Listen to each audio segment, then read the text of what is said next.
سلام دوستان، حالتون چطوره؟ امروز اومدیم با آموزش فعال کردن دیلی سایفر و گرفتن 1 میلیون سکه رایگان. بریم روی گوشی که بتونید دقیق متوجه بشید. 3 بار روی این گزینه تپ میکنیم و این گزینه برای ما بالا میاد. حالا برای گرفتن این 1 میلیون باید 3 تا کد رو پشت سر هم بزنید.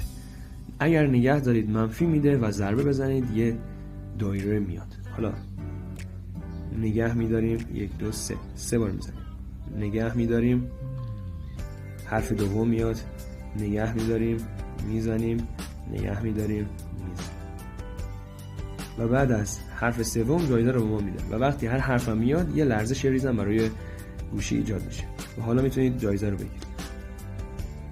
شما تونستید 1 میلیون جایزه رو بگیرید و روزهای آینده همین رو براتون میذارم. صاحب یادتون نره. ممنون از این کامرا.